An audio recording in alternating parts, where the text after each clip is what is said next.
uMnumzane Ramaphosa, uPresident weSouth Africa, usakhulumile ngezigameko ze-COVID-19. Ngithathe le thuba ngibingelele bakwethu nginamukele ehlelweni lethu lezindaba e-SP Media TV. Uma uqala ungene kwi-channel yethu sicela ukuthi ulike uphinde usubscribe, ungalenzi iphutha lokukhohlwa phela ukushare ilink yethu bakwethu. Udaba esilitholayo la sithola umongameli wethu, kanti-ke udaba aye waliveza bakwethu uye wakhuluma ngokuthi uyazi ukuthi abantu abaningi bakuleli baphila ngesibonelelo sikahulumeni nje kuphela, kanti-ke bakwethu uyathembisa ukuthi konke lokho kuzofezeka amaphupho wabanye abantu ngoba imali uzoyifaka. Uthembisile ukuthi basazoqhubeka abantu bayithola imali, kanti-ke konye akudalulile bakwethu uthi-ke ama-mask bakwethu ucela ukuthi niwafake mengaba nihlangene nibaningi, kodwa-ke mawukuthi-ke usendaweni evulelekile isidingo sokuthi uyifake i-mask asisekho. Kodwa-ke ngalolu daba ubengaqondile ukuthi izifonyo zingafakwa bakwethu. Ucela ukuthi nifake izifonyo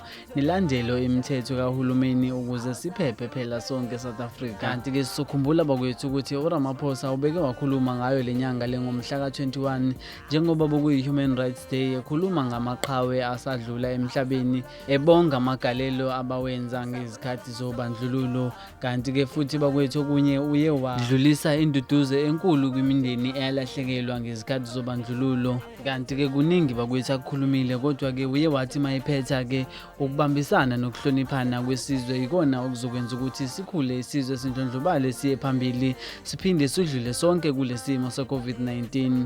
Kanti-ke sengivala mina bakwethu bengikuphethe endabeni zanamhlanje. Kusaphelile, ngicela ukuthi ningibambe evidweni elandelayo ngokuzayo.